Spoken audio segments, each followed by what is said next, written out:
right? Symbolic form ಅಲ್ಲಿ ಬರೆಯೋಣ ಹಾಗಾದ್ರೆ. Symbolic form ಅಲ್ಲಿ ಹೇಗೆ ಬರೆಯೋದು ನೋಡಿ, right? Symbolic form ಅಲ್ಲಿ ಹೇಗೆ ಬರೆಯೋದು? All mathematics professor ಅಂತಿದೆ ಅಲ್ವಾ? All ಅಂದ್ರೆ for all x, right? All mathematics professor ಅಂತಿದೆ ನೋಡಿ. All ಅಂದ್ರೆ for all x, right? All mathematics professor ಅಂದ್ರೆ for all x. X ಅಂದ್ರೆ ಯಾರೋ ಒಬ್ಬ ಪ್ರೊಫೆಸರ್, ನಂಗೆ ಗೊತ್ತಿಲ್ಲ ಅದು x. m of x ಅಂದ್ರೆ ಏನೋ mathematics professor.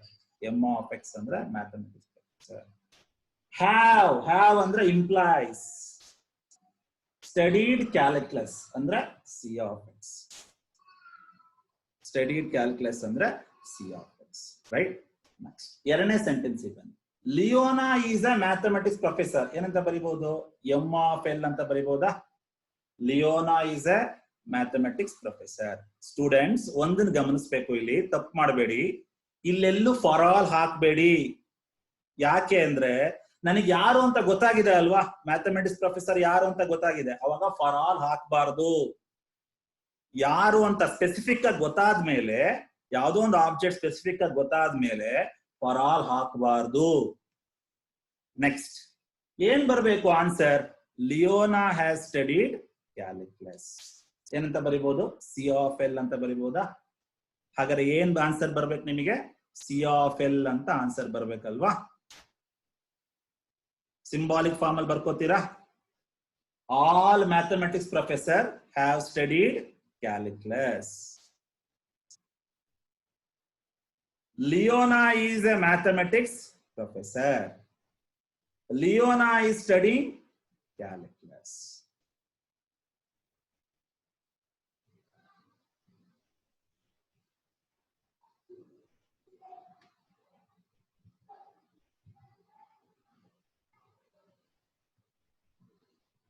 Okay. Now we start the problem. I will write only this much. ಇದನ್ನ ಮಾತ್ರ ಬರ್ಕೋತೀನಿ. ಇದಕ್ಕೆ ಏನ್ ಅಪ್ಲೈ ಮಾಡೋಣ? ರೂಲ್ಸ್ ಆಫ್ ಇನ್ಫರೆನ್ಸ್ ಅಪ್ಲೈ ಮಾಡೋಣ. ರೂಲ್ಸ್ ಆಫ್ ಇನ್ಫರೆನ್ಸ್ ಅಪ್ಲೈ ಮಾಡಿ ಏನ್ ಆನ್ಸರ್ ಬರಬೇಕು?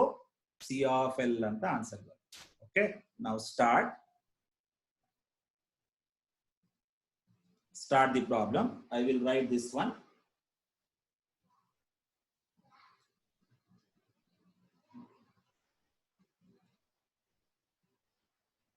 For all X m of x implies c of x. For all x, m of x implies c of x. Second one, m of n, for the answer c of x.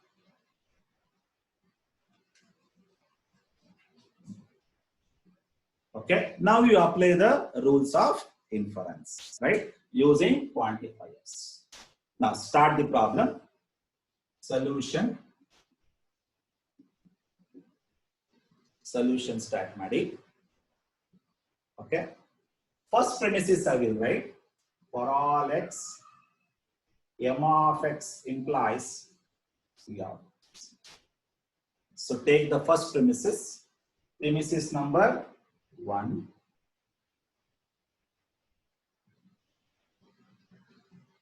Premises number 1. Okay, now this is step number 1. Now observe the step 2.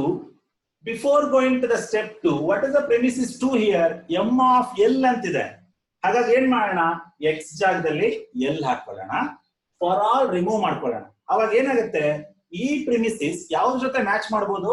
ಎರಡನೇ premises ಜೊತೆ match ಮಾಡಬಹುದಲ್ವಾ? x ಜಾಗದಲ್ಲಿ l ಹಾಕೊಂಡ್ರೆ ಎರಡನೇ premises ಜೊತೆ match ಆಗ್ತದೆ. ಎರಡನೇ premises ಅಲ್ಲಿ ಏನಿಲ್ಲ? ಫಾರ್ ಆಲ್ ಇಲ್ಲ. ಹಾಗಾಗಿ ಏನ್ ಮಾಡಿ? ಈ ಫಾರ್ ಆಲ್ ನ ರಿಮೂವ್ ಮಾಡ್ಕೊಳ್ಳಿ. ಯಾಲ ಯೂಸ್ ಮಾಡೋಣ? Rule of general specification, right? m of l implies c of l. m of l implies c of l. Which law? From step 1. From step 1, right? Rule of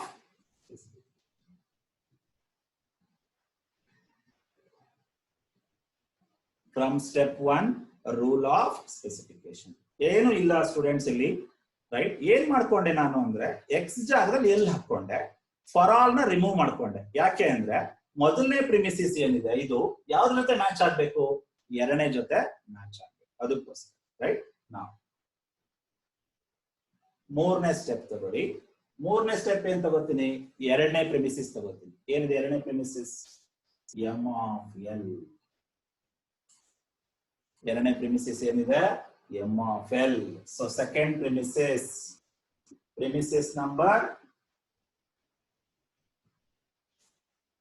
2. Next, ಈಗ observe ಮಾಡಿ, ಇದು ಯಾವ form ಅಲ್ಲಿ ಇದೆ ನೋಡಿ. P implies Q, P format ಅಲ್ಲಿ ಇದೆ ಅಲ್ವಾ? ಮಾಡಸ್ ಫಾನೆನ್ಸ್ ಅಲ್ವಾ? ಪಿ ಇಂಪ್ಲೈಸ್ ಕ್ಯೂ, ಪಿ ಫಾರ್ಮಲ್ ಇದೆ ಅಲ್ವಾ? ಮಾಡಸ್ ಫಾನೆನ್ಸ್ ಫಾರ್ಮಲ್ ಇದೆ ಅಲ್ವಾ? ಸ್ಟೆಪ್ 2 and 3 ಯಾವ್ಯಾವ ಕ್ಯಾನ್ಸಲ್ ಆಗುತ್ತೆ? ಇದು ಕ್ಯಾನ್ಸಲ್ ಆಗುತ್ತೆ. Both are cancelled. What you will get? C of L. From step 1 and 2, from step 1 and 2, sorry 2 and 3, from step 2 and 3, 2 ಮತ್ತೆ 3 ಗಮನಿಸಿ, ಇವೆರಡು ಕ್ಯಾನ್ಸಲ್ ಆಗುತ್ತೆ. ಏನ್ ಬರುತ್ತೆ ನಿಮಗೆ? ಸಿ ಆಫ್ ಎಲ್ ಬರುತ್ತೆ. ಫ್ರಮ್ ಸ್ಟೆಪ್ 2 and 3 ಮಾಡಸ್ ಫಾನೆನ್ಸ್. ಮಾಡಸ್ ಫಾನೆನ್ಸ್ ಅಲ್ವಾ? ಯಾವ ಫಾರ್ಮ್ ಇದೆ ನೋಡಿ ಇದು? P implies Q, P implies Q, ಇದು ಪಿ ಅಲ್ವಾ? ಪಿ ಕ್ಯಾನ್ಸಲ್ ಆಗುತ್ತೆ. ಏನ್ ಬರುತ್ತೆ? ಕ್ಯೂ. ನಮಗೆ ಬೇಕಾದ್ರೆ ಇದೆ ಆನ್ಸರ್ ಅಲ್ವಾ?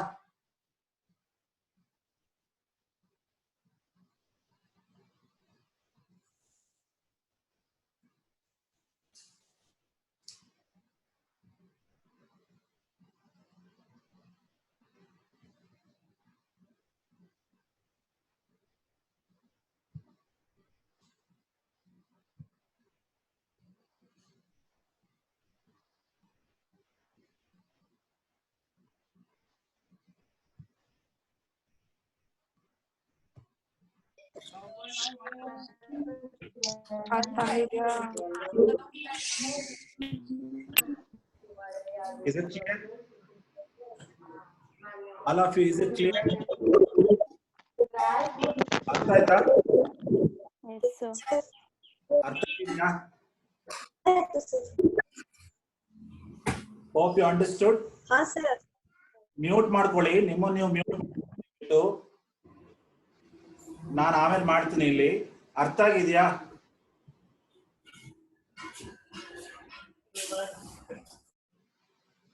Anup understood? Anup understood? Anup? Yes, sir. Okay, go to next problem.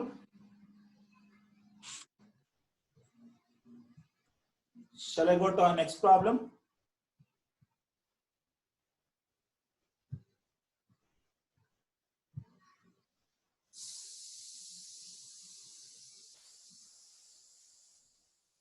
From step 2 and 3, modus.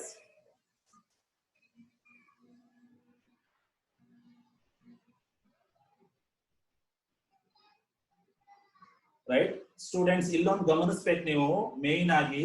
ಎರಡನೇ ಪ್ರಿಮಿಸಿಸ್ ಗಮನಿಸಿ. ಎರಡನೇ ಸೆಂಟೆನ್ಸ್ ನೋಡಿ, ನೀವು ಬರ್ಕೊಂಡಿದ್ರಲ್ವಾ? ಎರಡನೇ ಸೆಂಟೆನ್ಸ್ ನೋಡಿ. Leona is a mathematics professor ಅಲ್ವಾ? ಲಿಯೋನಾ ಅನ್ನೋದೇನೋ ಒಂದು ಹೆಸರು ಅಲ್ವಾ? ಒಂದು ಸ್ಪೆಸಿಫಿಕ್ ನೇಮ್ ಅಲ್ವಾ? ಅವಾಗ ಏನ್ ಮಾಡ್ಬೇಕು? ಫಾರ್ ಆಲ್ ಬರಿಬಾರ್ದು. ಫಾರ್ ಆಲ್ ಬರಿಬಾರ್ದು. ಇನ್ನೊಂದ್ಸರಿ ಹೇಳ್ತಾ ಇದ್ದೀನಿ ನೋಡಿ. ಯಾವಾಗ ಹೆಸರು ಬರುತ್ತೆ, ಯಾವಾಗ ಒಂದು ಆಬ್ಜೆಕ್ಟ್ ನೇಮ್ ಬರುತ್ತೆ, ಆಗ for all ಬರಿಬಾರ್ದು.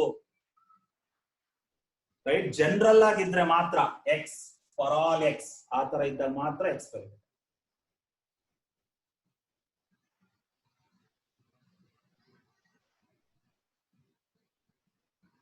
From step 1, rule of specification.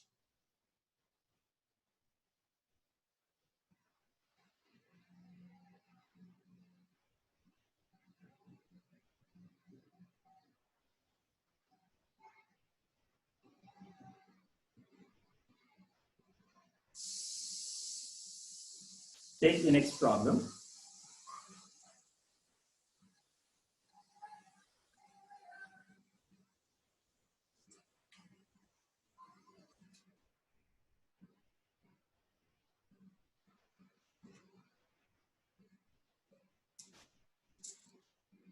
Take the next problem. Check the validity. Check the validity of the following argument. Check the validity of the following.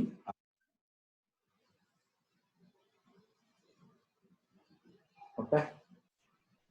Now, ಇಲ್ಲಿ ನೀವು ಸೆಂಟೆನ್ಸ್ ಮಾತ್ರ ಬರ್ಕೊಳ್ಳಿ. P of x, J of x, S of x ಅಲ್ಲ ಏನು ಬರ್ಕೋಬೇಡಿ. Sentence ಮಾತ್ರ ಬರ್ಕೊಳ್ಳಿ. Sentence ಹೇಗಿದೆ ನೋಡಿ.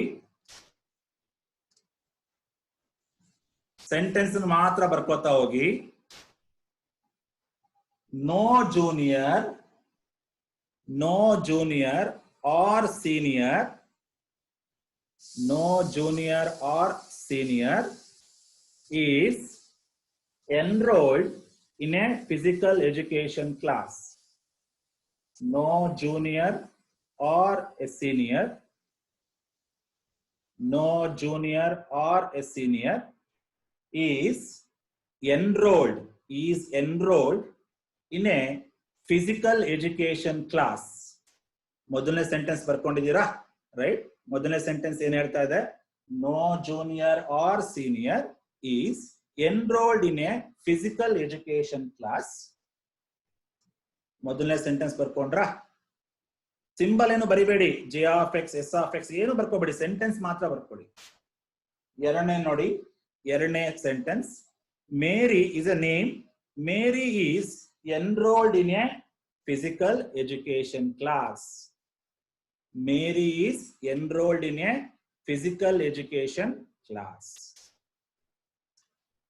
Mary is enrolled in a physical education class. Next, therefore andre conclusion. Mary is not a senior. Mary is not a senior. Therefore, Mary is not a senior.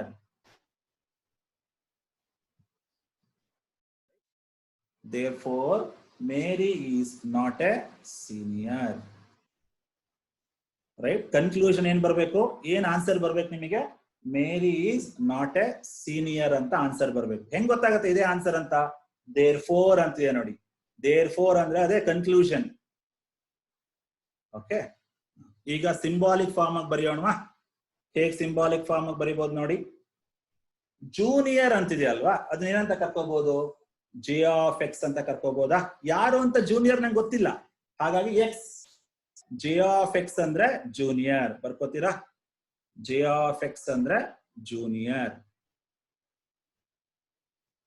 J of X ಅಂದ್ರೆ junior. Senior ಅಂದ್ರೆ S of X. ಮಧ್ಯ ಯಾವ operator ಇದೆ? R ಇದೆ. Correct ಆಗಿ ಗಮನಿಸಬೇಕು, R ಇದೆ. Senior ಅಂದ್ರೆ S of X. Is enrolled in a physical education class. ಅದಷ್ಟು ಒಂದು sentence. Is enrolled in a physical education class. ಏನಂತ ಬರಿಬಹುದು? ಪಿ ಆಫ್ ಎಕ್ಸ್ ಅಂತ ಬರ್ಕೋಬಹುದಾ? ಪಿ ಆಫ್ ಎಕ್ಸ್ ಅಂದ್ರೇನು ಬರ್ಕೊಳ್ಳಿ. ಪಿ ಆಫ್ ಎಕ್ಸ್ ಅಂದ್ರೆ enrolled in A physical education class. P of x means enrolled in a physical education class. ಹಾಗಾದ್ರೆ students ಗೊತ್ತಾಯ್ತಾ? P of x ಅಂದ್ರೇನು? enrolled in a physical education class. Enrolled in a physical education class. P of x. Next sentence ಗೆ ಬನ್ನಿ. Mary is enrolled in a physical education class. ಇಲ್ಲಿ ಗೊತ್ತಾಗ್ತದೆ ನಂಗೆ ಯಾರು ಅಂತ. ಯಾರು ಎನ್ರೋಲ್ ಆಗಿದ್ದಾರೆ ಫಿಸಿಕಲ್ ಎಜುಕೇಶನ್ ಕ್ಲಾಸಿಗೆ? ಮೇರಿ ಅಲ್ವಾ? ಮೇರಿನ ಏನಂತ ಕರ್ಕೊಳ್ಳಿ? ಎಂ ಅಂತ ಕರ್ಕೊಳ್ಳಿ. ಹೆಸರನ್ನ ಏನಂತ ಕರ್ಕೋಬಹುದು? ಎಂ ಅಂತ ಕರ್ಕೊಳ್ಳಿ. Is enrolled in a physical education class. ನಮಗೆ ಗೊತ್ತಿದೆ ಅಲ್ವಾ, ಫಿಸಿಕಲ್ ಎಜುಕೇಶನ್ ಕ್ಲಾಸ್ ಅಂದ್ರೆ ಪಿ ಅಲ್ವಾ? ಯಾರು ಎನ್ರೋಲ್ಡ್ ಆಗಿರೋದು? ಮೇರಿ ಅಲ್ವಾ? So Mary is enrolled in a physical education class. P of m ಅಂತ ಬರಿಬಹುದಾ? ಪಿ ಆಫ್ ಎಂ ಅಂದ್ರೇನು? Mary is enrolled in a physical education class. Okay, ಏನ್ ಕನ್ಕ್ಲೂಷನ್ ಬರ್ಬೇಕಪ್ಪ? Therefore, Mary is not a senior. Senior ಅಂದ್ರೇನು? S of x ಅಲ್ವಾ? Senior ಅಂದ್ರೆ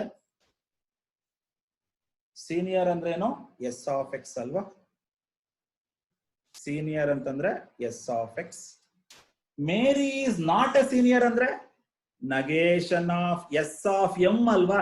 ನೋಡಿ ಹೆಸರಿದೆ ಅಲ್ವಾ ಇಲ್ಲಿ, ಮೇರಿ ಅಂತ ಹೆಸರು ಕೊಟ್ಟಿದ್ದಾನೆ, ಹಾಗಾಗಿ s of m, negation of S of m. Mary is not a senior. ಬರ್ಕೊಂಡ್ರ? ಒಂದೊಂದೇ ಹೇಳ್ತೀನಿ ನೋಡಿ. ಜೆ ಆಫ್ ಎಕ್ಸ್ ಅಂದ್ರೆ ಜೂನಿಯರ್, ಎಸ್ ಆಫ್ ಎಕ್ಸ್ ಅಂದ್ರೆ ಸೀನಿಯರ್. ಯಾರು ಅಂತ ಗೊತ್ತಿಲ್ಲ ನಂಗೆ, ಸೀನಿಯರ್ ಜೂನಿಯರ್ ಯಾರು ಅಂತ, ಸೊ ಹಾಗಾಗಿ ಎಕ್ಸ್ ಅಂತ ಬರ್ತದೆ. ಎಕ್ಸ್ ಅಂದ್ರೆ ಅನ್ನೋನ್, ನಂಗೆ ಗೊತ್ತಿಲ್ಲ ಯಾರು ಅಂತ. Is enrolled in a physical education class ಏನಂತ ಬರ್ಕೊಳ್ಳಿ, ಪಿ ಆಫ್ ಎಕ್ಸ್ ಅಂತ. ಪಿ ಆಫ್ ಎಕ್ಸ್ ಅಂದ್ರೆ ಏನು? Enrolled in a physical education class. ಯಾರು ಅಂತ ಗೊತ್ತಿಲ್ಲ ನಂಗೆ, ಹಂಗಾಗಿ ಎಕ್ಸ್ ಬರ್ಕೊಂಡಿದ್ದೀನಿ. ಓಕೆ, ನೆಕ್ಸ್ಟ್ ಸೆಂಟೆನ್ಸ್ ಇದೆ. Mary is enrolled in a physical education class. ಅದನ್ನೇನಂತ ಬರಿಬಹುದು? ಪಿ ಆಫ್ ಎಂ ಅಂತ ಬರಿಬೋದಲ್ವಾ? ಎಂ ಅಂದ್ರೆ ಯಾರಿಲ್ಲಿ? Mary is enrolled in a physical education class. ಹಾಗಾದ್ರೆ ನಂಗೆ ಏನ್ ಆನ್ಸರ್ ಬರಬೇಕು? ಆನ್ಸರ್ ಏನ್ ಬರಬೇಕು? Mary is not a senior ಅಂದ್ರೆ negation of S of M. S ಅಂದ್ರೆ ಏನು? ಸೀನಿಯರ್ ಅಲ್ವಾ? ನಾಟ್ ಎ ಸೀನಿಯರ್ ಅಂದ್ರೆ ನಗೇಶನ್. ಎಂ ಅಂದ್ರೆ ಏನು? Mary. Mary is not a senior. ಹಾಗಾದ್ರೆ ಸಿಂಬಾಲಿಕ್ ಫಾರ್ಮ್ ಅಲ್ಲಿ ಬರ್ಕೊಳ್ಳೋಣ. ಸಿಂಬಾಲಿಕ್ ಫಾರ್ಮ್ ಅಲ್ಲಿ ಹೇಗೆ ಬರೆಯೋದು ನೋಡಿ. ಮೊದಲನೇ ಸೆಂಟೆನ್ಸ್ ತಗೊಳ್ಳಿ. ನೋ ಅಂತಿದೆ ಅಲ್ವಾ ಮೊದಲಿಗೆ, ಯಾವತ್ತು ಒಂದ್ ನೆನ್ಪಿಟ್ಕೊಳ್ಳಿ, ಮೊದಲಿಗೆ ನೋ ಅಂತಿದ್ರೆ ಅದನ್ನ ಲಾಸ್ಟ್ ಹಾಕೊಳ್ಳೋಣ, ಈಸಿ ಆಗತ್ತೆ. ಮೊದಲಿಗೆ ನೋ ಅಂತ ಇದ್ಬಿಟ್ರೆ ನಿಮಗೆ ಕಷ್ಟ ಆಗತ್ತೆ, ಅದನ್ನೇನ್ ಮಾಡೋಣ, ಲಾಸ್ಟ್ ಹಾಕೊಳ್ಳೋಣ. ಹೀಗೆ ಬರಿಬೋದಾ? For all x. For all ಅಂದ್ರೆ ಯಾರು ಅಂತ ಗೊತ್ತಿಲ್ಲ. ಮೊದಲನೇ ಸೆಂಟೆನ್ಸ್ ಅಲ್ಲಿ ನೋಡಿ ಹೆಸರಿಲ್ಲ ಅಲ್ವಾ? ಮೊದಲನೇ ಸೆಂಟೆನ್ಸ್ ಅಲ್ಲಿ ಎಲ್ಲೂ ಹೆಸರಿಲ್ಲ, ಹಾಗಾಗಿ ಫಾರ್ ಆಲ್ ಅಂತ ಬರಿಬಹುದು. ಫಾರ್ ಆಲ್ ಎಕ್ಸ್, ಗೊತ್ತಿಲ್ಲ ಯಾರು ಅಂತ, ಎಕ್ಸ್. ಜೆ ಆಫ್ ಎಕ್ಸ್ ಅಂದ್ರೆ ಏನಪ್ಪಾ? ಜೂನಿಯರ್ ಅಲ್ವಾ? Junior. Or S of X ಅಂದ್ರೆ ಏನು? Senior. Junior or senior, right? In a physical education class.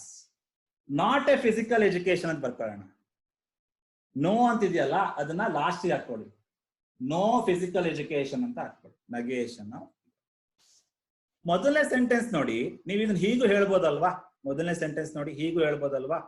Junior or senior. ಇಲ್ಲಿ ನೋಡ್ಕೊಳ್ಳಿ, ಜೂನಿಯರ್ ಆರ್ ಸೀನಿಯರ್ ಈಸ್ ಅಂದ್ರೆ implies not enrolled in a physical education class. Not enrolled in a physical education. No ಅಂತಿದೆಯಲ್ಲ ಇಲ್ಲಿ, ಅದನ್ನ last ಹಾಕೊಳ್ಳಿ. ಯಾವ problem ಆದ್ರೂ ಕೊಡ್ಲಿ ಅವನು, ಮೊದಲಿಗೆ ನೋ ಅಂತ ಇದ್ಬಿಟ್ರೆ ಅದನ್ನ ಲಾಸ್ಟ್ ಹಾಕೊಳ್ಳಿ, ನಗೇಶನ್ ಆಫ್. ಮೊದಲನೇ ಸೆಂಟೆನ್ಸ್ ಆಯ್ತಲ್ವಾ? ಎರಡನೇ ಸೆಂಟೆನ್ಸ್ ನೋಡೋಣ. Mary is enrolled in a physical education class. P of m ಅಲ್ವಾ? Mary is enrolled in a physical education class. For all ಬರಿಬೇಡಿ ಸ್ಟೂಡೆಂಟ್ಸ್, ಇನ್ನೊಂದ್ಸಲ ಹೇಳ್ತಾ ಇದ್ದೀನಿ, ಫಾರ್ ಆಲ್ ಬರಿಬಾರ್ದು ಇಲ್ಲಿ. ಯಾಕೆ ಹೇಳಿ? ಮೇರಿ ಅಂತ ಅವನೇ ಕೊಟ್ಟಿದ್ದಾನೆ, ಸ್ಪೆಸಿಫಿಕ್ ಆಗಿ ಹೇಳ್ತಾ ಇದ್ದಾನೆ, ಅವಾಗ ಫಾರ್ ಆಲ್ ಬರಿಬಾರ್ದು. Mary is enrolled in a physical education class. Therefore, line, put a line. Therefore, ಏನ್ ಆನ್ಸರ್ ಬರಬೇಕು?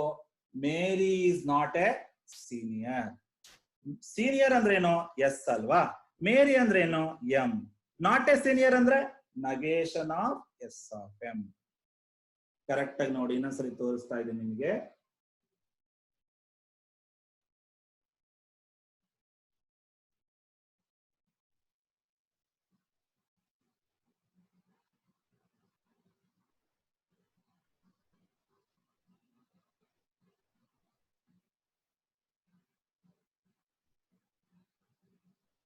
ಪಿ ಆಫ್ ಎಂ ಅಂದ್ರೆ ಏನ್ ಬರ್ಕೊಂಡಿದ್ದೀರಾ?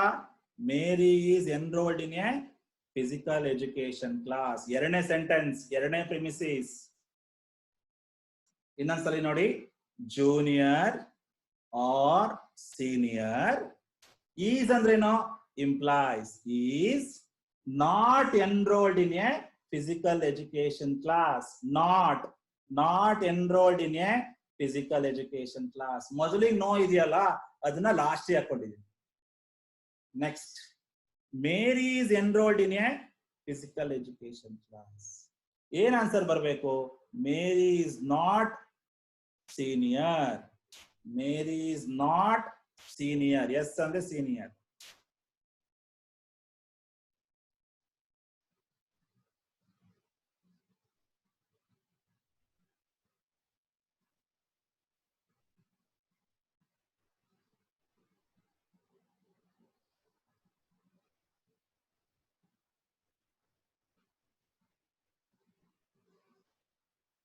ನಾನೀಗ ಕ್ವಶನ್ ಬರಿತಾ ಇದ್ದೀನಿ. ಸಿಂಬಾಲಿಕ್ ಫಾರ್ಮ್ ಕನ್ವರ್ಟ್ ಮಾಡಾಯ್ತಲ್ವಾ? ಈಗ ಏನ್ ಮಾಡೋಣ? ರೂಲ್ಸ್ ಆಫ್ ಇನ್ಫರೆನ್ಸ್ ಅನ್ನ ಅಪ್ಲೈ ಮಾಡೋಣ ಅಲ್ವಾ? ರೈಟ್, ಕ್ವಶನ್ ಬರಿಲ್ಲ, ಸಿಂಬಾಲಿಕ್ ಫಾರ್ಮ್ ಕನ್ವರ್ಟ್ ಮಾಡಿದೀನಿ ನೋಡಿ. ಇದನ್ನ ಎಲ್ಲಿ ಬರಿತಾ ಇದ್ದೀನಿ? ಕ್ವಶನ್ ಅನ್ನ ಬೋರ್ಡ್ ಮೇಲೆ ಬರಿತಾ ಇದ್ದೀನಿ. ಇದನ್ನ ಕ್ವಶನ್ ಅನ್ನ ಬೋರ್ಡ್ ಮೇಲೆ ಬರಿತಾ ಇದ್ದೀನಿ. ಆಮೇಲೆ ಸಾಲ್ವ್ ಮಾಡಿ ಏನ್ ಆನ್ಸರ್ ಬರಬೇಕು? Negation of S of N ಅಂತ ಬರಬೇಕು.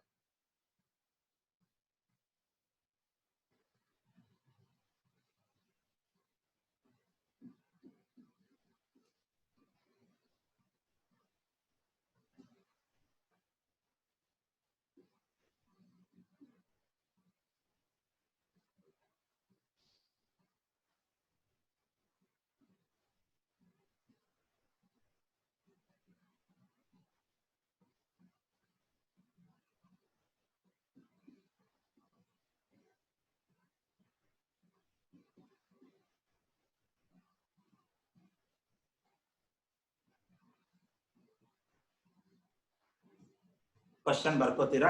ಸಿಂಬಾಲಿಕ್ ಫಾರ್ಮ್ ಕನ್ವರ್ಟ್ ಮಾಡಿರೋದನ್ನ ಬರ್ಕೋತೀರಾ? ಇನ್ನೊಂದ್ಸಲಿ ನಿಮಗೆ ಹೇಳ್ತಾ ಇದ್ದೀನಿ, ರೈಟ್, ಬೇಜಾರಾದ್ರೂ ಪರವಾಗಿಲ್ಲ, ರೈಟ್, ಎಷ್ಟಲ್ಲಿ ಹೇಳ್ತಾನೆ ಅಂತ. ಬಟ್ ತಪ್ಪು ಅದನ್ನೇ ನಾವು ಮಾಡೋದು. ಯಾವ ತಪ್ಪು ನೋಡೋಣ? Mary is enrolled in a physical education class. ಎರಡನೇ ಸೆಂಟೆನ್ಸ್ ಅಲ್ವಾ?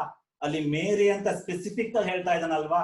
ಹಾಗಿದ್ದಾಗ ಫಾರ್ ಆಲ್ ಬರೀಬಾರ್ದು, ಫಾರ್ ಆಲ್ ಎಕ್ಸ್ ಅಂತೆಲ್ಲ ಬರೀಬಾರ್ದು, ಫಾರ್ ಆಲ್ ಎಂ ಬರೀಬಾರ್ದು, ಪಿ ಆಫ್ ಎಂ. ಯಾವಾಗ ಜನರಲ್ ಆಗಿ ಹೇಳ್ತಾನೆ ಅವಾಗ ಫಾರ್ ಆಲ್ ಬರಿಬೇಕು. ಸರ್, ಸೆಂಟೆನ್ಸ್ ಅಲ್ಲಿ ಫಾರ್ ಆಲ್ ಇಲ್ವಲ್ಲ? ಇಲ್ಲ ಅಂದಾಗ ಏನ್ ಬರಿಬೇಕು ನೀವು? ಡಿಫಾಲ್ಟ್ ಆಗಿ ಫಾರ್ ಆಲ್ ಅಂತಾನೆ ಬರಿಬೇಕು. ಯಾವ ಸೆಂಟೆನ್ಸ್ ಅಲ್ಲಿ ಫಾರ್ ಆಲ್ ಇರೋದಿಲ್ವೋ ಅದು ಅಂಡರ್ಸ್ಟುಡ್ ಏನೋ ಡಿಫಾಲ್ಟ್ ಆಗಿ ಫಾರ್ ಆಲ್ ಎಕ್ಸ್ ಅಂತ ಬರಿಬೇಕು. ಸೆಂಟೆನ್ಸ್ ಅಲ್ಲಿ ಫಾರ್ ಆಲ್ ಇಲ್ಲ ಅಲ್ವಾ? ಬೈ ಡಿಫಾಲ್ಟ್ ನೀವೇನ್ ಬರಿಬೇಕು? For all X. ರೈಟ್, ಹಾಗಾದ್ರೆ ಕ್ವಶನ್ ಸಾಲ್ವ್ ಮಾಡೋಣ. ಸೊ ಟೈಮ್ ಆಗ್ತಾ ಇದೆ.